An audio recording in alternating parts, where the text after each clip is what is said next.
ये offshore oil rig 16 floors ऊंची और 2 फुटबॉल फील्ड्स जितनी चौड़ी है और इसका वजन हैरत अंगेज तौर पे एक एयरक्राफ्ट कैरियर से भी ज्यादा है।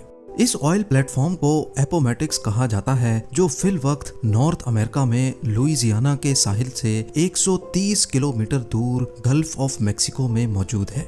लेकिन इसकी मंजिल का आगाज आज से चंद साल पहले हजारों मील दूर साउथ कोरिया से हुआ था, जहां हजारों वर्कर्स और इंजीनियर्स इस ऑयल प्लेटफॉर्म को बनाने में मसरूफ थे। पूरे 7 सालों की मेहनत के बाद जब एपोमेटिक्स को तैयार कर लिया गया था, तो इंजीनियर्स को एक ऐसा चैलेंज फेस करना पड़ा जो वो अपने कैरियर में पहली बार कर रहे थे। मसला ये था कि इस द्यो कामत स्ट्रक्चर को साउथ कोरिया से गल्फ ऑफ मेक्सिको के लिए रवाना करना था और इसके लिए दुनिया का सबसे बड़ा मरीन ट्रांसपोर्ट वेसल मंगाया गया। एपोमेटिक्स ऑयल प्लेटफॉर्म को उठाकर इस वेसल पे रखना एक ऐसा टास्क था जिसमें कम से कम 7 दिन लगने थे। लेकिन अचानक उनको खबर मिली कि पैसिफिक ओशन में एक तूफान पैदा हुआ है और इस तूफान ने सुपर टाइफून की शक्ल इख्तियार कर ली है। इस लेवल का टाइफून 20 सालों में एक मर्तबा पैदा होता है। 315 किलोमीटर फी घंटा की रफ्तार से घूमता हुआ ये टाइफून अगले 7 दिनों के बाद किसी भी वक्त साउथ कोरिया के साहिल पर हमला कर सकता है। और ये बात तो हम सबको मालूम है कि सुपर टाइफून जब कहीं हमला करता है तो नुकसान पहुंचाए बगैर नहीं जाता। वर्कर्स, इंजीनियर्स और ट्रांसपोर्ट एक्सपर्ट्स के लिए अब चैलेंज ये था कि इनको 7 दिनों का काम सिर्फ 3 दिनों में करना था। यानी अगर 3 दिनों के अंदर अंदर एपोमेटिक्स ऑयल प्लेटफॉर्म को शिप यार्ड से उठाकर इस मरीन वेसल पे लोड करके रवाना ना किया गया तो सालों की मेहनत एक ही पल में जाया भी हो सकती है। ये एक ऐसा मसला था जिसने नीचे से लेकर ऊपर तक सारी मैनेजमेंट को हिला कर रख दिया था। जेम टीवी की वीडियोस में एक बार फिर से खुशामदीद। नाजरीन, ये oil platform Shell oil company का सबसे बड़ा प्रोजेक्ट था और यही वजह थी कि उनके पास एक छोटी सी भी गलती की जगह नहीं थी। सुपर टाइफून को अवॉइड करने के लिए और एपोमेटिक्स को वक्त से पहले रवाना करने के लिए बचा कुचा काम पूरा करना बहुत जरूरी था, जिसके लिए वर्कर्स की एक एक्स्ट्रा आर्मी बुलवाई गई। वर्कर्स ने दिन रात एक कर दिया और जल्द अज जल्द एपोमेटिक्स को ट्रांसपोर्ट के लिए तैयार करना शुरू कर दिया। दूसरी तरफ मैनेजमेंट मीटियोरोलॉजिकल एडमिनिस्ट्रेशन से मिलकर सुपर टाइफून की मूवमेंट पर नजर रखे हुए थी।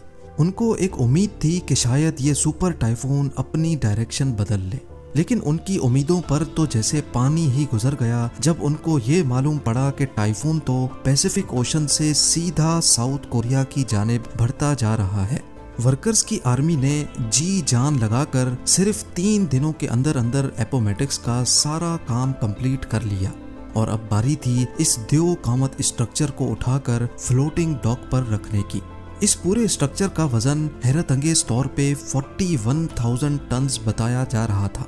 इतना ज्यादा स्टील तो बुर्ज खलीफा की कंस्ट्रक्शन में भी इस्तेमाल नहीं हुआ था जितना इस ऑयल प्लेटफॉर्म पे लगाया गया था। बड़े बड़े हाइड्रोलिक जैक्स की मदद से एक एक इंच करके इसको धकेला गया और फ्लोटिंग ड्राई डॉक पर रख दिया गया। टग बोट्स की मदद से फ्लोटिंग डॉक को खींचकर शिप यार्ड से दूर ले जाया गया, जहां से इसको इस मरीन वेसल में लोड किया जाना था।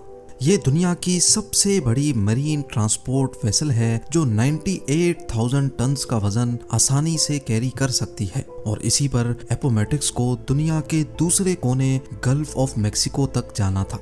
अगली सुबह एपोमेटिक्स को फ्लोटिंग डॉक से उतार लिया गया। अब ऑयल प्लेटफॉर्म पहली बार पानी पे फ्लोट करने लगा। टग बोट्स की मदद से प्लेटफॉर्म को मजीद डीप वाटर तक खींचा गया, जहां ये मरीन वेसल पहले से इंतजार कर रही थी।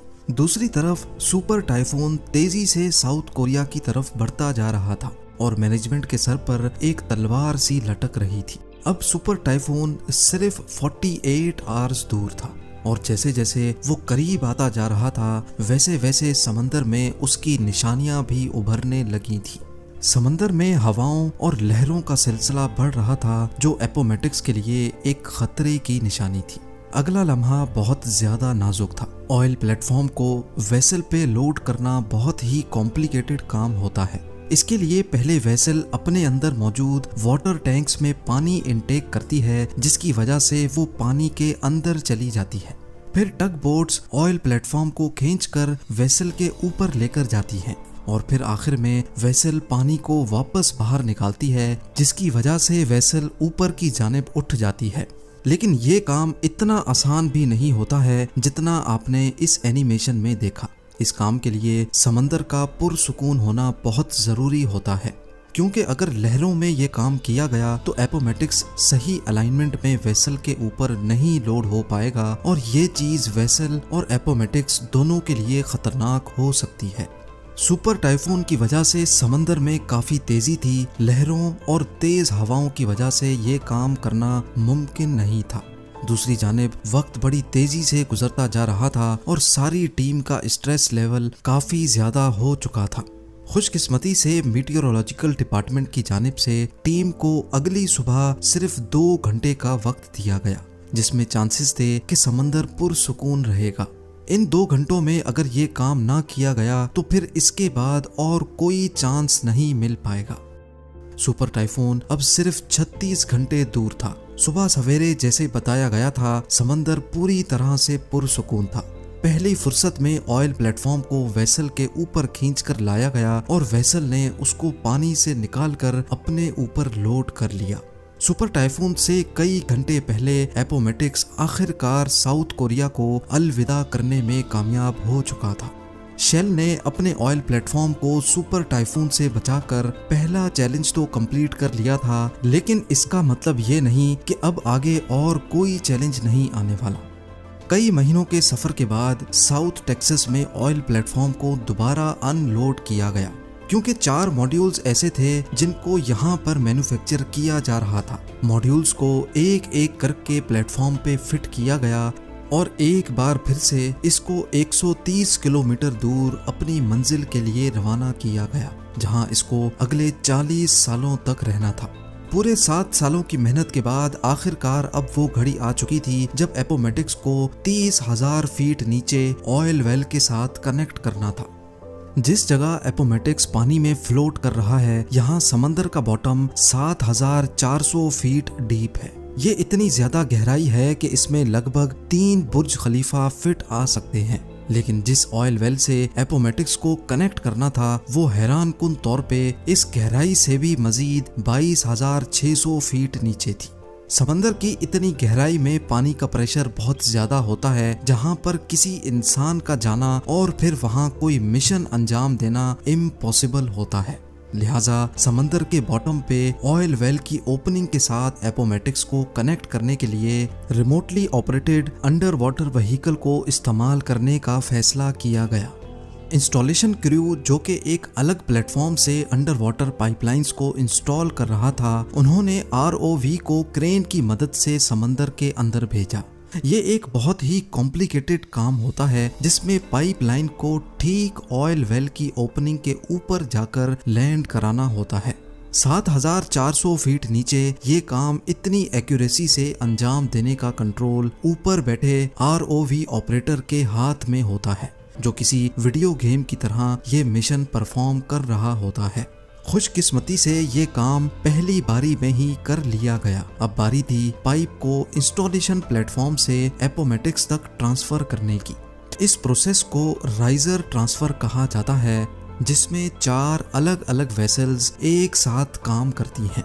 पहले एपोमेटिक्स में से एक चेन निकाली गई, फिर ROV ने ये चेन लेकर दूसरी शिप तक पहुंचाई। इस शिप से ये चेन दूसरे प्लेटफॉर्म ने खींच ली और फिर आखिर में एपोमेटिक्स से इस चेन को खींचकर पाइप को अपनी तरफ कर लिया गया। इसके बाद शुरू किया गया ड्रिलिंग का काम। सी बेड से भी हजारों फीट नीचे, लगभग 22,600 फीट नीचे पाइप को ऑयल वेल तक ड्रिल करना था। कई महीनों की ड्रिलिंग के बाद आखिरकार पाइप ऑयल वेल तक पहुंच चुका था। अब बारी थी ऑयल को पंप करने की। इस लम्हे को देखने के लिए पूरी टीम जमा हो चुकी और एक बटन की मदद से ऑयल पंप को ऑन किया गया। 30,000 फीट नीचे से जब पहली बार ऑयल पंप हुआ तो सबके चेहरों पर खुशी देखने जैसी थी। वर्कर्स, इंजीनियर्स और मैनेजमेंट की 7 सालों की मेहनत रंग ले आई थी ऑयल का फ्लो और उसकी क्वालिटी बिल्कुल परफेक्ट थी। आज एपोमेटिक्स हर रोज 1,75,000 बैरल्स ऑयल प्रोड्यूस करता है, जिससे इतना फ्यूल बनाया जाता है जो 40 लाख गाड़ियां एक दिन में इस्तेमाल करती हैं। शेल का मानना है कि अगले 40 सालों तक यानी 2060 तक एपोमेटिक्स इसी तरह ऑयल प्रोड्यूस करता रहेगा।